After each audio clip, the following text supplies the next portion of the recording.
My mom hid my twins' engagement and erased me from every family event, so I exposed their cruel betrayal and watched their fake masks shatter. I'm Josh, 28, male, living in Seattle, working as an architect. It's fine. It pays the bills and keeps me busy. My family's back in Dallas: mom, dad, my twin sister Lily, and our younger brother Ryan. Growing up, Lily and I were basically attached at the hip. She was the talker, the social one, the person who'd make friends with a brick wall if it looked lonely enough. I was more of the quiet type, the kid who spent hours building Lego houses while she was out performing concerts in the backyard.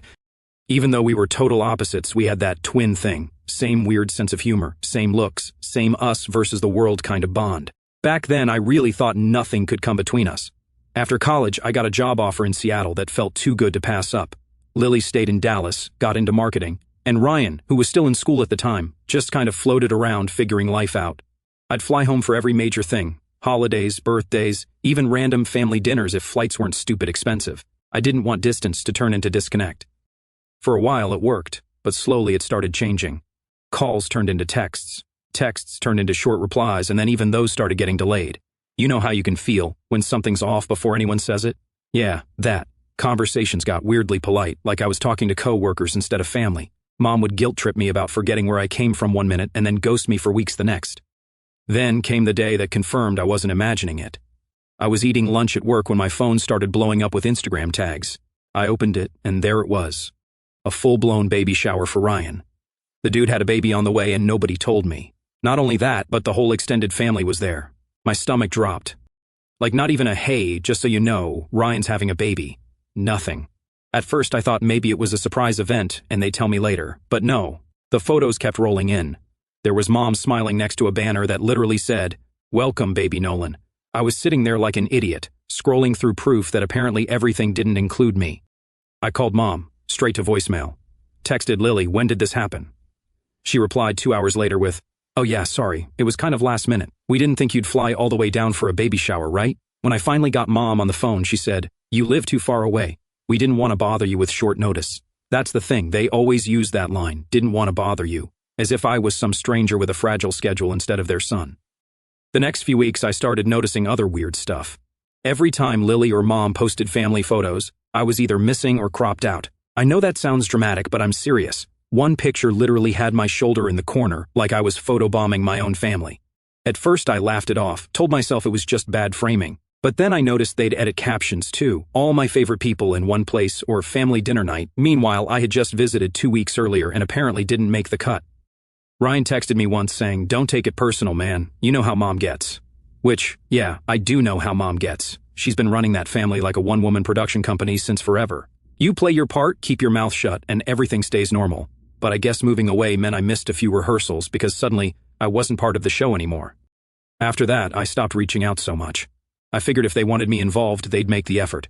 I literally found out my nephew was here from another Facebook post. I couldn't shake this feeling that something bigger was happening behind the scenes, like they were slowly rewriting the story and erasing my part in it, and the messed up part, they were good at it. By the time summer rolled around, my existence in that family was basically optional. But I wasn't done yet, not even close. Because if they wanted to act like I wasn't part of the family anymore, I figured I'd give them exactly what they wanted and see how quiet things got when I stopped pretending 2,000 miles was the same as disappearing. Guess I was about to find out. A couple months after the whole baby shower fiasco, things went quiet. Too quiet. The kind of quiet that isn't peaceful. It's just people pretending everything's fine while sweeping the weird stuff under the rug. I didn't reach out much, but I still checked in occasionally. Sent texts, simple stuff like, "How's the baby doing?" or "How's dad feeling?" Half the time I'd get one-word answers, and the other half I'd get left on read. When one random Thursday morning, I was scrolling through Instagram before work and saw it, Lily's engagement post. Picture-perfect shot of her and her fiancé Tyler in front of some overpriced vineyard. Caption read, "Forever starts now. No call, no text, no heads up, just a shiny ring and a hashtag." I texted her right away. "Congratulations. When's the engagement party? I'll fly down." She replied a few hours later, "Thanks, we're still planning it. I'll let you know." For sure. Simple, polite, but something about it felt off. It was that same fake friendly tone people use when they want you to stop asking questions. Weeks passed. No updates, no dates, nothing. Then one afternoon, I got a message from my cousin Emma. She's the one person in the family who still talks to me like a normal human being.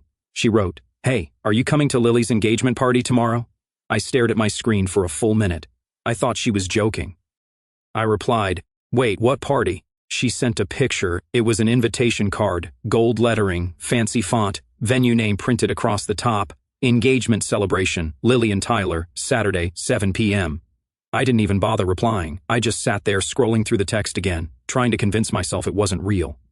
The next day, I woke up to my feed flooded with posts from that same event. Lily in a white dress, mom crying happy tears, a slideshow projected on a wall showing family memories, Tyler giving a speech about how family means everything. Except apparently not me. 80 people, family, friends, cousins, old neighbors, everyone from Dallas. And not one person thought it was weird I wasn't there, except Emma. She texted me again later that night. "Everyone's asking why you didn't show. Mom said you couldn't make it." I typed back, "That's funny. I wasn't invited." A few minutes later, she replied, "What? Are you serious?" Dead serious. Apparently, word spread fast. By morning, I had a couple relatives messaging me things like, "Sorry you couldn't make it. We missed you and your speech was so nice last time. I thought you'd do one for Lily too." One uncle even called me, confused. "You didn't fly down?" he asked. "Your mom said you were too busy with work." I said flatly, "Yeah, that's what she tells people when she doesn't want me around." Then I hung up. That night I called Mom. She answered sounding all chipper, like nothing was wrong. "Hey sweetie, how's Seattle?" I didn't bother easing into it. Why wasn't I invited to Lily's engagement party? There was a pause. I could almost hear her blink through the phone. "What are you talking about?"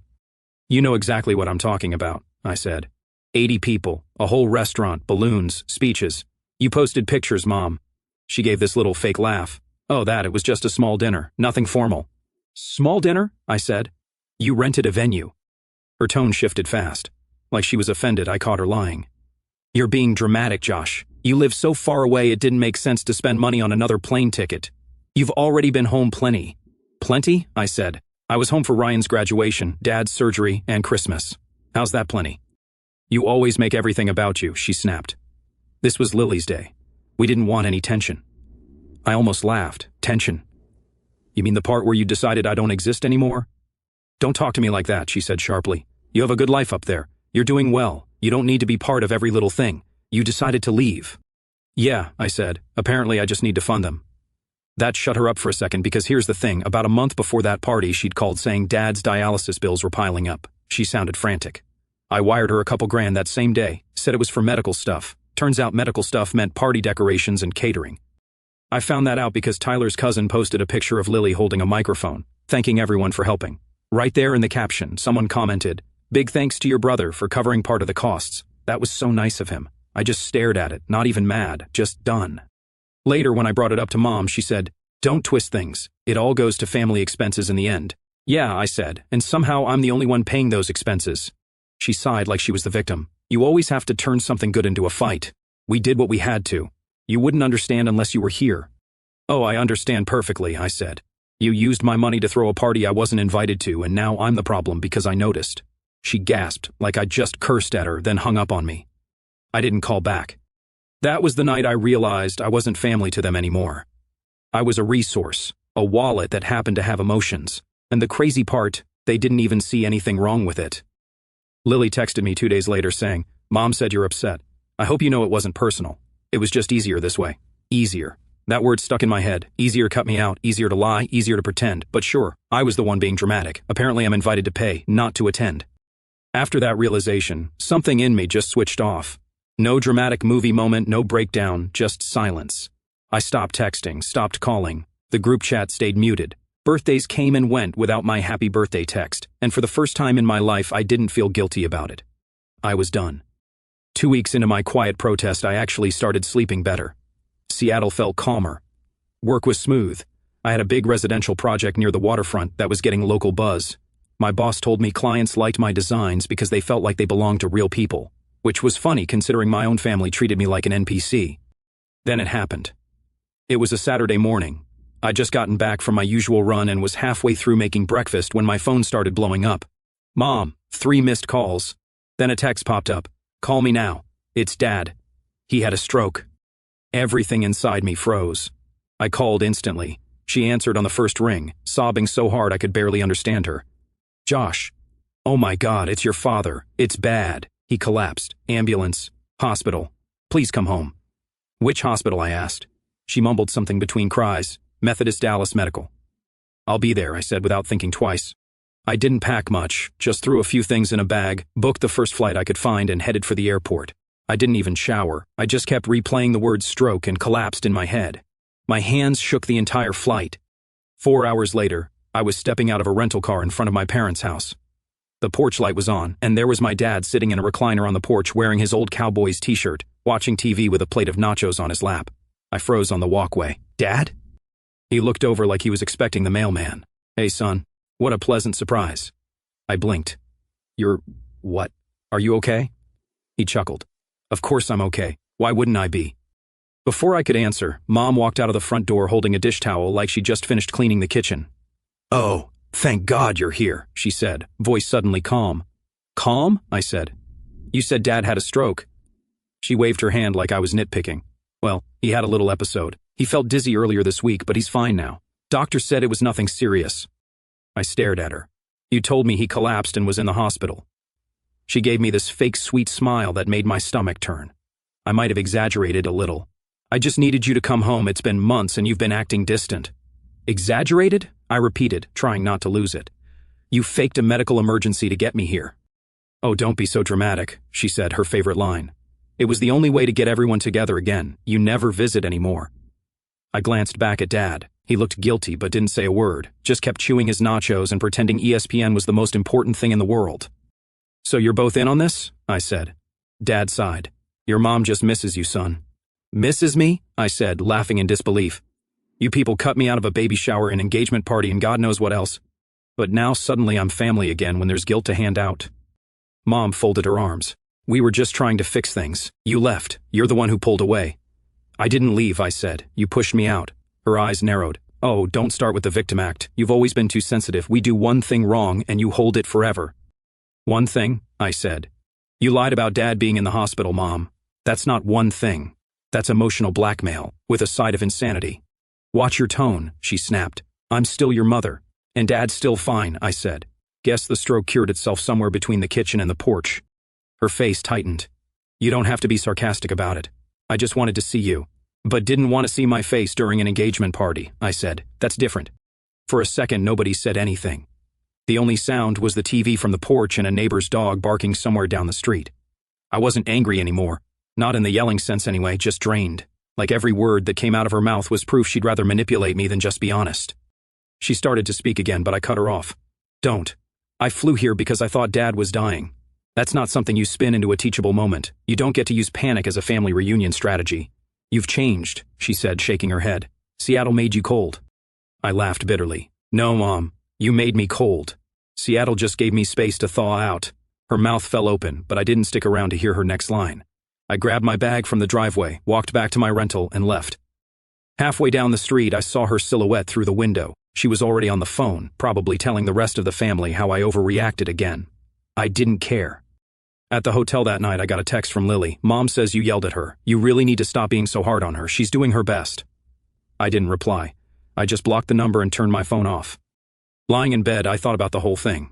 The fake stroke, the tears, the guilt trip. It was like they were allergic to honesty. They'd rather stage an entire emergency than admit they messed up. That was the night I decided I wasn't going back. Not for Christmas, not for holidays. I was done being the emotional punching bag they called family. Guess Dad made a full recovery from a stroke he never had. I blocked Mom's number, muted Lily, and stopped responding to any hope you're doing well texts that felt more like bait than care. I'd already started cutting back on the money help too, but the auto-pay stuff came later once I found out what they'd really been doing. I wasn't mad anymore. I was just done. About 3 months later, though, I got something in the mail that yanked me right back into their orbit. A thick, cream-colored envelope, the kind that practically screams money was wasted on this. Lily's wedding invitation. The card said, together with their families, Lily and Tyler invite you to celebrate their union. Together with their families. Yeah, sure. I flipped it open. The invite had all the classic nonsense, venue, dress code, please reply deadline. But what caught my eye was this little line at the bottom. Guests only. No additional attendees, which was their fancy way of saying no +1. My girlfriend Julia and I had been together for over a year by then. She'd met some of my friends, coworkers, everyone but my family, because apparently she wasn't part of the picture. Lily, meanwhile, gave +1s to half the cousins I barely remembered existed. I checked the envelope again to make sure I wasn't missing something. Nope, just me alone. A single line with my name on it, like a last-minute obligation they couldn't cross off. It was obvious. I wasn't invited because they wanted me there. I was invited so no one could say I wasn't.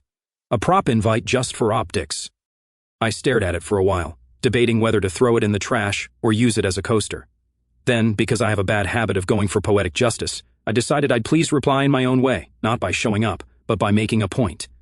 So I put together a gift. I bought one of those luxury gift boxes, sleek black with gold trim, satin ribbon, magnetic lid. I filled it with tissue paper and slid in one small card, handwritten, "Congrats on finally achieving what Mom always wanted, a family without me in it."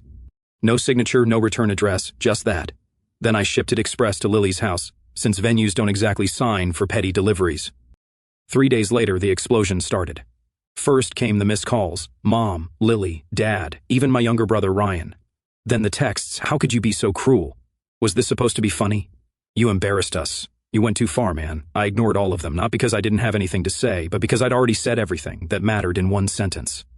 By nightfall, the family group chat was apparently on fire. Emma texted me privately saying, "I'm not going to lie, it's chaos down here. Everyone's screaming about your card." "Good," I texted back. "Maybe they'll read something for once." A few days passed with radio silence, and honestly it felt amazing. The peace was loud in the best way. Then, out of nowhere, I got a call from an unfamiliar number. I almost ignored it, but curiosity won. "Hey Josh, it's Mark. Uncle Mark, my mom's older brother, the only family member who'd ever treated me like a person and not a repair project. He was one of those no-nonsense, straight-talking types who never got sucked into family drama. I heard about your little delivery," he said, trying not to laugh. "Oh, so I'm the trending topic this week." He chuckled. "You might have caused a small earthquake. Your mom's been spinning around trying to do damage control. Lily's pretending she's the victim." "Good to know I still make an impact," I said. He got quiet for a second, then sighed. "Look, kid, I'm not going to pretend I didn't laugh when I heard what you did. Hell, it was gutsy. But I called because I wanted to tell you something. You're not wrong." I leaned back in my chair. "That's a new phrase in this family." "I mean it," he said. "Your mom's always been like this, controlling, manipulative. She twists every story until she's the victim. You grew up thinking it was normal, but it's not." Hearing that from him hit different. Mark wasn't the emotional type. He was the kind of guy who fixed broken fences and gave advice in grunts. So for him to say that, it meant something. "Mark," I said, "you're probably going to get dragged into this if you take my side." "Let them drag me," he said flatly. "I'm done watching her rewrite reality. And I'm not saying this lightly, but I'm going to dig a little deeper. I've got a feeling there's more to what she's been doing. Financial stuff, family stuff. She's been hiding things, and I want to see how deep it goes." "You'd actually do that? Kid, your mom's been telling people you distanced yourself because you think you're better than us. I think it's time we showed her who's really been writing the script." I sat there for a second, taking it in. For once, someone in the family wasn't talking to me like I was ungrateful or oversensitive. They were talking like they saw it too. "Thanks, Mark," I said quietly.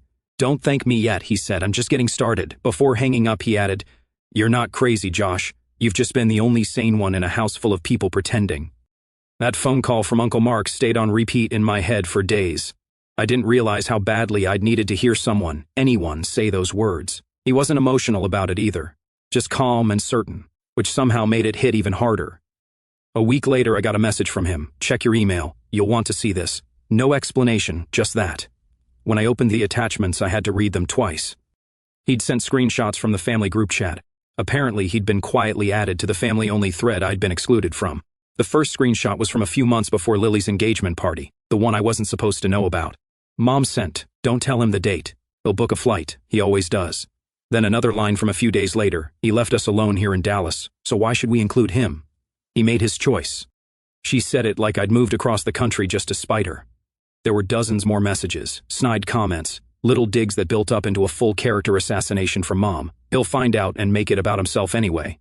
He always does."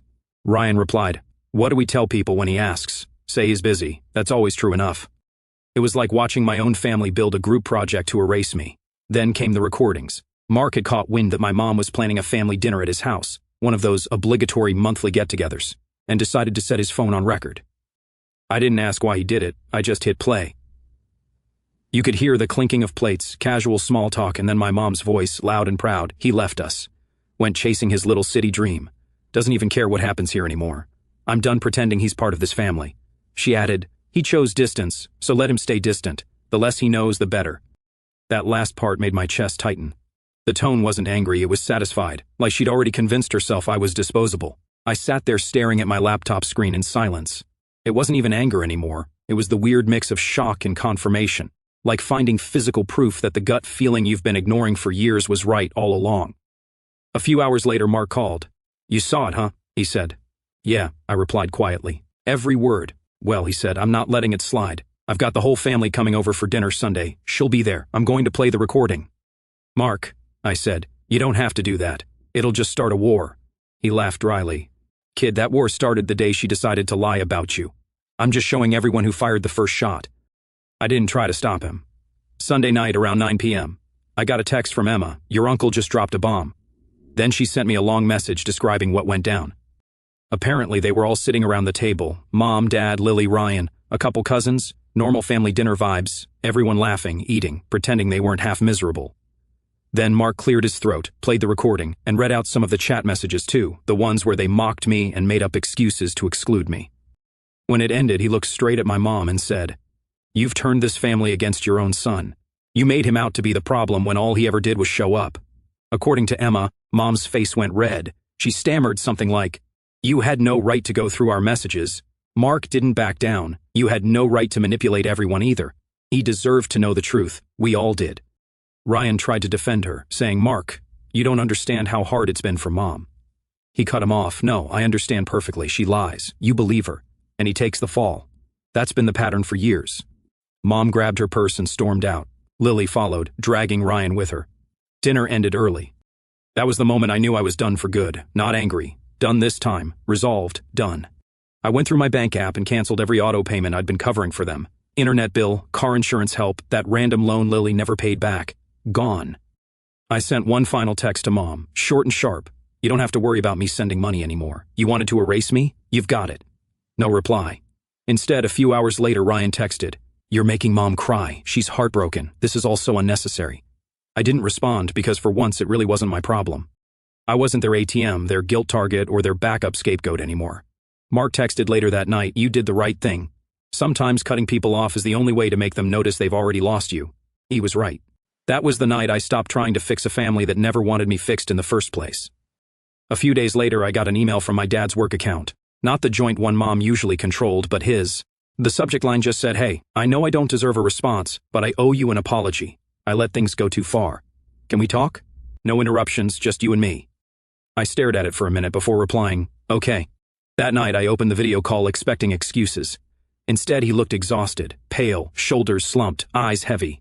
"Hey kiddo," he said, voice cracking a little. "Hey Dad."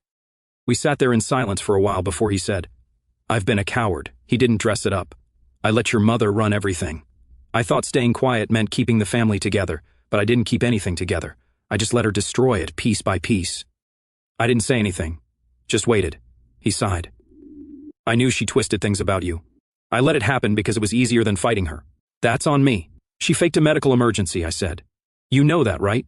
You sat on the porch watching TV while I was flying in thinking you were dying." He nodded slowly. "I know. I'm sorry. I didn't even realize what she told you until later. She used money I sent for your dialysis on a party I wasn't invited to." He swallowed hard. "I didn't know that either. God, Josh, I failed you. I wasn't emotional, just calm. You didn't just fail me, you helped her erase me." He looked down, eyes glassy. "I can't undo that. But I can stop enabling her now. I'm leaving." I froze. "You're serious?" "I already packed a bag. I told her I need space. I'm staying with Mark for now, but I'd like to come see you if you'll have me." It was the first time he'd ever asked me anything instead of telling me. I nodded. "Come to Seattle, we'll figure it out." A week later, he was at my doorstep with a single suitcase. No dramatic hug, no speech, just, "Hey, I thought maybe your sink could use fixing." Turns out he was right. For days, he stayed busy fixing small things, squeaky hinges, a wobbly table leg, the loose outlet cover I'd ignored for months. He never brought up Mom. He just worked quietly like each repair was a confession. We ate takeout on the couch that first night. He said, "You know, I thought keeping your mom happy made me a good husband. Turns out it just made me a lousy father." I didn't answer. He already knew. The next morning, we went to a hardware store. He spent an hour debating which drill was the reliable kind. It felt normal, something we'd never really had before. A few days in, he started opening up. Told stories I'd never heard about his first job, about how he used to draw house plans on napkins before he met Mom. Said he understood why I loved architecture now. For the first time in my life, I saw who he was without her shadow hanging over him. Then Ryan texted, "I didn't realize Dad actually left. I'm sorry, man, I didn't get it before. I thought you were exaggerating." It wasn't a long message, but it was something. I told him thanks. Then Lily messaged, "You split up, Mom and Dad, hope you're happy." I replied, "They split themselves. I just stopped pretending. She left me on read." That night, Dad got an email from Mom. He read it aloud. "I don't understand why you're doing this. If you felt hurt, that's on you for misinterpreting my intentions. I only ever did what's best for this family. You've let outsiders poison you." I snorted. "She really wrote that?" He nodded. "Yeah, same script, different day." "She's allergic to the word accountability," I said. He smiled a little. "Guess I finally built up immunity. We didn't fix the past, but we started fixing things that actually held weight. And for the first time in a long time, I didn't feel like the kid who got left out of everything. I just felt like a man with a father who finally showed up." Life in Seattle settled into something peaceful. Then out of nowhere, that peace got interrupted one Thursday afternoon when someone buzzed my apartment door. When I checked the camera, it was Lily standing there with a suitcase. No warning, no text, nothing. I opened the door and she gave this awkward half smile. Hey, I said slowly. "You're about 2,000 miles early for Christmas." She huffed out a laugh, then her eyes started to water. "Can I come in?" I told her yes. We sat down and for a full minute she just stared at her hands. Finally she said, "I didn't tell Mom I was coming. She'd lose it." I raised an eyebrow. "Then why are you here?" She looked up, eyes glassy. "Because I need to say sorry for all of it." I didn't say anything, so she kept going. "Mom told me not to invite you to the baby shower, to the engagement party, the wedding, everything. She said it'd cause drama if you came." I believed her. "I thought you didn't care anymore." I leaned back. "And you didn't think maybe I'd want to decide that myself?" She nodded quickly. "I know I messed up. I was stupid. I just wanted to keep things easy, and she made it sound like you were the one who left." "You knew she was lying," I said calmly. "Maybe not at first, but you knew. You saw how she twisted things. You let her." She nodded, silent tears running down her cheeks. "You're right. I didn't want to deal with her. It was easier to let her run the show." "That's the problem," I said. "Everyone let her. For years you all made me the villain because it kept her happy." She nodded again, gripping a tissue. "I know, and I'm done letting her drag everyone down. I came to tell you that. You don't have to forgive me, but I'm taking responsibility this time." For a moment, neither of us said anything. I just nodded. That's all I wanted, accountability. Later that night, after she left for her hotel, my phone buzzed. It was a screenshot from Emma. The family chat was on fire again. Lily sent, "I need to say something. Mom lied about a lot of things. She told us not to include Josh in anything. She said he didn't care, but that wasn't true. I went to see him. I saw how wrong I was." Mom replied, "Lily, stop embarrassing this family. You're being manipulated." "No, Mom, I'm finally not being manipulated." Then Mark jumped in like a true legend and supported Lily. Mom finally replied, "I don't need to justify myself to a bunch of ungrateful people. Enjoy your little group therapy session. I'm done." And she left the chat just like that. Lily texted me privately after. She blocked me, but it's okay. I feel lighter. I smiled at the screen. Good. Welcome to freedom. A few days later, Dad told me Mom had been calling him nonstop. He didn't answer. Then she started emailing me. The first one was just her trying to sound calm. "I can't believe you've turned everyone against me. I gave you everything. You've twisted the truth. You're breaking this family apart." The second one got meaner. "You'll regret humiliating your own mother. You've poisoned Lily and your father. I hope you're proud." And the last one, short, like she'd finally run out of steam, just said, "You've changed." I typed my reply slowly, reading it over twice before hitting send. "I didn't leave the family, Mom. You pushed me out because I grew up. Enjoy the silence you created." I sent it and closed the laptop. No second guessing, no regret, just relief. Dad read it later and nodded. "She'll never admit it, you know." "I know," I said, "but that's not my problem anymore." Weeks passed. Life didn't magically become perfect, but it became mine again. Dad decided to rent a small place a few blocks away. Mark visited once, bringing steaks and beer replacements because we're celebrating clean. He toasted to truth finally winning around. Mom, she stayed in Dallas. I heard she tried to start a new family-only chat, but no one joined. Guess it's hard to control people once they've stopped needing your approval. One night I went out to the balcony, looked out over the city lights and realized something wild. For the first time, my peace didn't feel temporary. I didn't miss the noise. I didn't miss the fake apologies or the guilt trips or the "you've changed" lines. I didn't even miss being included. What I had now was better. Silence. The good kind. The earned kind. And I planned to enjoy it exactly like I told her to. The silence she created.